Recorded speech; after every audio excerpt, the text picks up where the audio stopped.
Hi hello എല്ലാവർക്കും ഏറ്റവും പുതിയ റിവ്യൂയിലേക്ക് നമ്മൾ റിവ്യൂ ചെയ്യാൻ വേണ്ടി പോകുന്നത് ഒരു മലയാളം മൂവിയാണ്. പേര് പോലെ തന്നെ വിവാദമായിട്ടുള്ള ഒരു ചിത്രം തന്നെയായിരുന്നു. വിവാദം എന്ന് വെച്ചാൽ സെൻസർ ബോർഡുകാരുടെ ഒരു വിവാദം, ആവശ്യമില്ലാത്ത പിടിവാശി കാര്യങ്ങളൊക്കെ ആയിട്ടായിരുന്നു.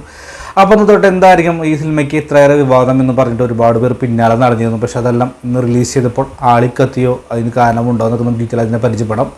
നമ്മൾ റിവ്യൂ ചെയ്യാൻ വേണ്ടി പോയിട്ടുള്ള പേര് Janaki VS state of Kerala എന്നാണ്. JSK എന്ന് ഷോർട്ടാക്കി വേണം സംസാരിക്കും.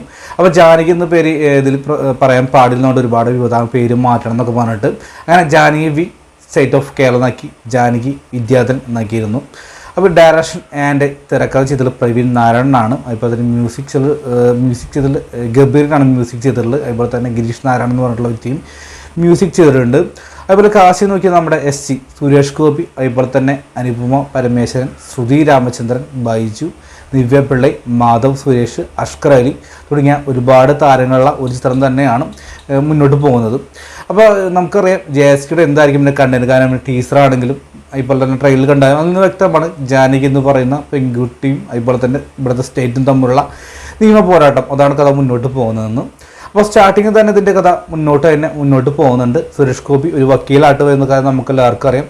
ഡേവിഡ് ഏബിൾ ജോൺ എന്നാണ് അദ്ദേഹത്തിൻ്റെ പേരൊക്കെ അത്രയും ബിൽഡപ്പ് കൊടുത്തിട്ടാണ് പേരും കാര്യങ്ങളൊക്കെ കൊണ്ടുവന്നിട്ടുള്ളത്. അപ്പോൾ സ്റ്റാർട്ടിങ് തന്നെ ഇതിൻ്റെ സ്റ്റാർട്ടിങ് എന്ന് വെച്ച് കഴിഞ്ഞാൽ ഒരുപാട് നന്ദി കാര്യങ്ങളൊക്കെ ആരംഭിച്ചിട്ട് കഥ മുന്നോട്ട് പോകുന്നത്. അത് കഴിഞ്ഞിട്ട് കുറച്ച് ആളെ ഫ്ലാഷ് ബാക്ക് കാണിക്കുന്നുണ്ട്. അതിൽ വരുന്ന പാട്ടും അത്യാവശ്യം കൊള്ളാൻ ഇൻട്രസ്റ്റിംഗ് ആയിട്ടുള്ള പാട്ടും കാര്യങ്ങളൊക്കെ ഓക്കെ ലെവലായിട്ട് മുന്നോട്ട് പോകുന്നു. പിന്നീട് കഥയുടെ ട്രാക്കിലോട്ട് വരുന്നുണ്ട്.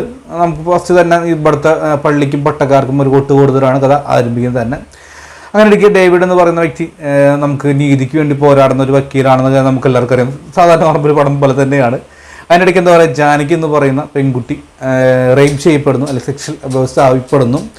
അതിനുശേഷം അവൾ നടത്തുന്ന പോരാട്ടമാണ്, അതായത് ഇവിടെ സ്റ്റേറ്റിന് വിട്ടുവീഴ്ച വന്നോ ഇല്ലയോ അത് മുന്നോട്ട് പോകുന്നിട്ട് ഇറങ്ങുന്നതാണ് കഥ മുന്നോട്ട് പോകുന്നത്. എനിക്കൊന്ന് ഫസ്റ്റ് ഹാഫ് എനിക്കൊരു ഓക്കെ ലെവലായിട്ടാണ് മുന്നോട്ട് പോയത്. അത്യാവശ്യം നല്ല ഇൻട്രസ്റ്റിംഗ് ആയിട്ടും ഒരു തീപ്പൊരി ആയിട്ട് തോന്നിയത്, അത്യാവശ്യം ഒരു തീയായിട്ട് പോകുന്ന തരത്തിലായിരുന്നു ഫസ്റ്റ് ഹാഫ് മുന്നോട്ട് പോകുന്നത്. അത്യാവശ്യം നല്ല ഇൻട്രസ്റ്റിംഗ് ആയിരുന്നു. കാരണം ഇതിൻ്റെ എഡിറ്റിംഗ് ആണെങ്കിലും അതുപോലെ തന്നെ ബാൻഡ് സ്കോറൊക്കെ ആണെങ്കിലും പോലും മുന്നോട്ട് അത്യാവശ്യം ഒരു ഓക്കെ ലെവൽ വരുന്നു. ഏറ്റവും കൂടുതൽ വെച്ചാൽ പാട്ടുകൾ അത്യാവശ്യം ഉണ്ട്. എനിക്ക് തോന്നുന്നു ഒരു 5-6 പാട്ടുകൾ മാത്രം ഉണ്ട് ഫസ്റ്റ് ഹാഫിൽ തന്നെ മുന്നോട്ട് പോകുന്നുണ്ട്. ഇഷ്ടം പോലെ പാട്ടാണ് ഇതിൽ മുന്നോട്ട് പോകുന്നത്. ഞാൻ പറഞ്ഞില്ല നേരത്തെ പറഞ്ഞ പോലെ തന്നെ ഇതിൽ ആരാണ് അത്യാവശ്യം ഇതിൻ്റെ ഫസ്റ്റ് ഹാഫ് പോകുന്നത് നമ്മുടെ നേര് പോലത്തൊക്കെ ഇതാണ്. ആരായിരിക്കും അതിന് പിന്നിൽ നിന്ന് കാണുന്ന പ്രേക്ഷകർക്കും ഭയങ്കര ക്യൂരിയോസിറ്റി ഉണ്ട്, ആരായിരിക്കും തോന്നുന്നുണ്ട്. അപ്പോൾ അങ്ങനെ മുന്നോട്ട് പോയി കഥ മുന്നോട്ട് പോയിക്കൊണ്ടിരിക്കുന്ന സമയത്ത് സെക്കൻഡ് ഹാഫിലോട്ട് വരുന്നുണ്ട്. സാധാരണ നോർമലായിട്ട് പറഞ്ഞതാണ്. അങ്ങനെ ആ സെക്കൻഡ് ഹാഫിലേക്ക് വരുന്ന സമയത്ത് കുറച്ച് ലാഗും കാര്യമൊക്കെ അനുഭവപ്പെടുന്നുണ്ട്. കാരണം പടത്തിൻ്റെ തിരക്കഥയുടെ പ്രശ്നം തന്നെയാണ്. കാരണം നമ്മൾ സ്ഥിരമായിട്ട് എന്തായിരിക്കും സംഭവിക്കാൻ വേണ്ടി പോകുന്നുള്ള കാര്യം നമുക്ക് എല്ലാവർക്കും അറിയാം.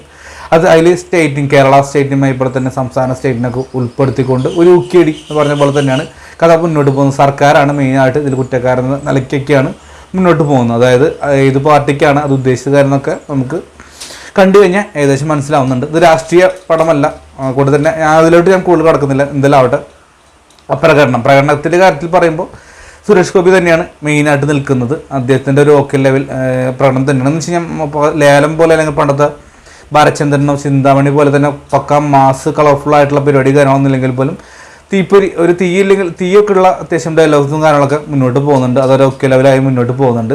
ഇതിൽ ഏറ്റവും വലിയൊരു കോമഡി പീസായിട്ട് എനിക്ക് തോന്നുന്നത് അദ്ദേഹത്തിൻ്റെ താടിയാണ്. താടി വെട്ടി ഒട്ടിച്ച പോലെ എന്താ പറയുക, വെച്ച് കെട്ടിയ പോലെ ഉണ്ട്. നല്ല അസൽ ഡേയ്സ് തന്നെയായിരുന്നു. അവസാന ഭാഗം ക്ലൈമാക്സിലൊക്കെ എത്തുമ്പോൾ എന്താ പറയുക കോമഡി കളഞ്ഞു. അത് മാത്രമാണ് എനിക്കൊരു കുറവായിട്ട് തോന്നുന്നുള്ളൂ. ബാക്കി കോസ്റ്റ്യൂമും കാര്യങ്ങളൊക്കെ അറിയാം, ബാക്കിയുള്ള കോട്ടൺ പരിപാടിയും കാര്യങ്ങളൊക്കെ വലിയ ചിലവോ കാര്യങ്ങളായി വരുന്നില്ലെങ്കിൽ പോലും അവസാനത്തെ അഡൈ ചെയ്ത ആളെ സമ്മതിക്കണം. ആരടിക്കാൻ വേണ്ടി ബ്യൂട്ടീഷ്യൻ്റെ കാര്യത്തിൽ ഞാൻ പിന്നെയും ആലോചിച്ചിരിക്കുന്നുണ്ട്. അത് കണ്ടു കഴിഞ്ഞാൽ ചിരിച്ച് ചത്തുവും. കാരണം ആ കഥാപാത്രത്തിന് അതിൻ്റെ ഒരു പ്രസൻറ്റേഷൻ ഉണ്ട്. പക്ഷെ അത് ഒരു താടി എനിക്ക് അരോചകമായി തോന്നി. എനിക്കത് കണ്ടപ്പോൾ നമ്മുടെ പണ്ടത്തെ പട്ടണ പ്രവാസത്തിൽ ശ്രീനിവാസൻ, അല്ലെങ്കിൽ നമ്മുടെ നാടുകളിൽ നമ്മുടെ ലാലേട്ടനും ശ്രീനിവാസനും ഒരു വെപ്പുതാടി വെച്ച് ഭാഗമായിട്ട് വരുന്നുണ്ട്. അതാണ് കണ്ടപ്പോൾ എനിക്ക് എങ്ങനെയാണ് തോന്നിയിട്ടുള്ളത്. അത് ഒരു കോമഡി ബേസായി തോന്നി. പിന്നെ അനുപമ പരമേശ്വരൻ ഒരു ഓക്കെ ലെവലായിട്ടുള്ള പ്രകടനം തന്നെയാണ്. അവരുടെ ഡബ്ബിങ്ങും അത്യാവശ്യം കൊള്ളാൻ പോകുന്നത്. പക്ഷേ സെക്കൻഡിലോട്ട് വരുമ്പോൾ 2-3 അലർച്ചുണ്ട്. അത് ഭയങ്കരമായിട്ട് എന്താ പറയുക, എനിക്കൊരു അരോചകമായിട്ടാണ്. ആ സീൻസിന് പക്ഷെ അത് ഓക്കെ ലെവലായിരിക്കാം, പക്ഷെ അത് ഭയങ്കരമായിട്ട് എനിക്ക് ബോറിങ് എന്താ പറയുക ഒരു അരോചകമായി അനുഭവപ്പെട്ടു. അതുപോലെ തന്നെ ദിവ്യ പിള്ള ഒരു ഓക്കെ ലെവൽ സൈഡിൽ കൂടെ പോകുന്ന ഒരു കഥാപാത്രം. അതുപോലെ മാധവ് സുരേഷ് ഉണ്ട്. ലാഗുട്ടുള്ള ഒരു കോമഡി പീസ് ആയിട്ടുള്ള എനിക്ക് അധികമാണ് തോന്നിയിട്ടുള്ളത്. കാരണം ഒട്ടും തന്നെ എന്താ പറയുക തന്നെ കൊണ്ട് പൊന്താത്ത ഒരു റോളൊക്കെ ചെയ്ത് വെച്ച പോലെയായിരുന്നു മാധവിൻ്റെ റോൾ. എനിക്ക് എങ്ങനെയാണ് തോന്നിയിട്ടുള്ളത്. ഒരു മാസ് ഡയലോഗൊക്കെ ഇതിൽ സെക്കൻഡ് ഹാഫിൽ പറയാൻ വേണ്ടി ശ്രമിക്കുന്നുണ്ട്. ഇവിടുത്തെ കോടതിയെ ചോദ്യം ചെയ്യുന്ന കാര്യങ്ങളും അങ്ങനെയല്ല ഇതിൻ്റെ പ്രശ്നം കാര്യങ്ങളൊക്കെ പറഞ്ഞ് വെക്കുന്നുണ്ട്. കുറേ ഡയലോഗൊക്കെ ഒരു ഫൈറ്റൊക്കെ അദ്ദേഹത്തിന് കൊടുത്തിട്ടുണ്ട്. നല്ല രസമായിട്ടുണ്ട് കാണാൻ, നല്ല രസമുണ്ട്. അതുപോലെ തന്നെ ഇതിൽ അഷ്കർ അലി ആസിഫിൽ അനിയനാണ് എന്ന് വെച്ച് കഴിഞ്ഞാൽ അദ്ദേഹം ചെറിയ സ്പേസ് റോളിൽ പോലും അത്യാവശ്യം ഒരു നമുക്കൊരു ആസിഫിനെ കാണുന്ന പോലത്തെ ഒരു പ്രൗഢിയോട് കൂടി തന്നെയാണ് അതിൻ്റെ റോൾ കൊടുത്തിട്ടുള്ളത്. അത് ഓക്കെ ലെവൽ തന്നെയാണ്. അതുപോലെ തന്നെ ഇതിൽ ഒരു പോലീസ് തന്നെയാണ് ഒരു വ്യക്തി വരുന്നുണ്ട്. അദ്ദേഹം ഒരുപാട് സീരിയലിലൊക്കെ അഭിനയിച്ച് എത്തിയത് യദുകൃഷ്ണ എന്നാണ് അദ്ദേഹത്തിൻ്റെ പേര്. അദ്ദേഹം എന്താ പറയുക, അത്യാവശ്യം നല്ലൊരു പവറായിട്ടുള്ള ഒരു ക്യാരക്ടർ തന്നെയായിരുന്നു, കൊള്ളാമായിരുന്നു ഉള്ള റോളാണ് ചെയ്തു വെച്ചത്. അതുപോലെ തന്നെ എന്താ പറയുക, ബൈജു ഒരു ഓക്കെ ലെവലിൽ തന്നെയാണ് ബൈജു, കൊള്ളാം.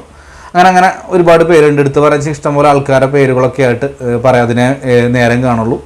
ഞാൻ നേരത്തെ പറഞ്ഞ പോലെ വില്ലൻ എനിക്ക് എന്തോ എന്താ പറയുക, ഒരു കമ്പാരിസനായിട്ട് ഒരു ഓക്കെ ലെവലായിട്ട് തോന്നിയില്ല. ഒരു കോമഡി ആയിട്ടുള്ള വില്ലനായിരുന്നു.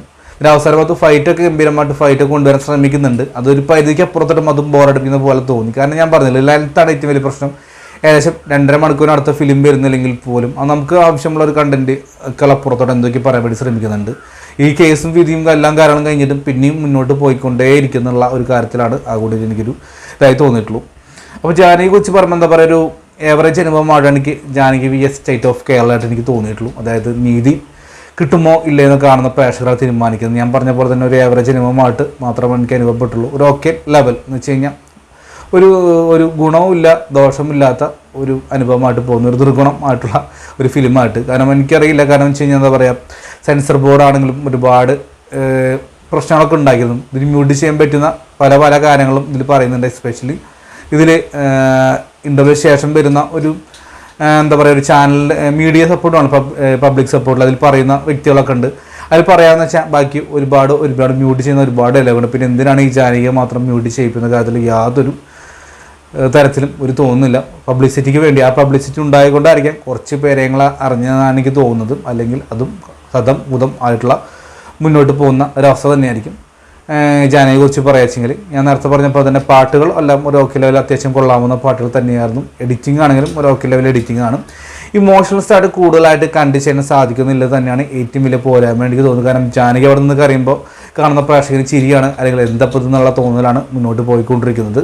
പിന്നെ ജാനകിയുടെ അച്ഛൻ വേഷം ചെയ്തിട്ടുള്ള വ്യക്തിയുണ്ട്, കുറച്ച് സ്പേസിലുള്ളൂ. അതെനിക്ക് നന്നായി എന്നാണ് തോന്നിയിട്ടുള്ളത്. കാരണം കൂടുതലായി കഴിഞ്ഞാൽ വെറുപ്പിക്കുന്ന അനുഭവമായിട്ട് വരും. അതുപോലെ ജാനകി കൂട്ടുകാരായി വന്നിട്ടുള്ള 2 വ്യക്തികളുണ്ട്, അവരും ഒരു ഓക്കെ ലെവൽ തന്നെയാണ്. അതുപോലെ തന്നെ ഇതിൽ ബേക്കറി എന്നൊക്കെ പറഞ്ഞിട്ട് ചെറിയ വിഷയമുണ്ട്, കൂടുതൽ സ്പോയിലായിപ്പോൾ ആ വ്യക്തികളും കുഴപ്പമില്ലാത്ത തരത്തിലാണ്. കാരണം അവർക്കൊന്നും കൂടുതൽ ചെയ്യാമെന്നില്ല, തിന്നും തിരിഞ്ഞ് അങ്ങോട്ട് നടക്കപ്പെടുന്ന റോൾ ഒക്കെ ആയിട്ട് അങ്ങോട്ട് പോകുന്നുണ്ട്. അപ്പോൾ അത്രയൊക്കെയാണ്. അപ്പോൾ ജാനകിക്ക് നീതി ലഭിക്കുമോ ഇല്ലേ എന്നൊക്കെ നിങ്ങൾ കാണുന്ന പ്രേക്ഷകർ ലഭിക്കുക. ഞാൻ നേരത്തെ പറഞ്ഞ പോലെ തന്നെ ഗുണവുമില്ല ദോഷമില്ല, എനിക്കൊരു നിർഗുണമായിട്ടാണ് തോന്നിയത്. ബൈ.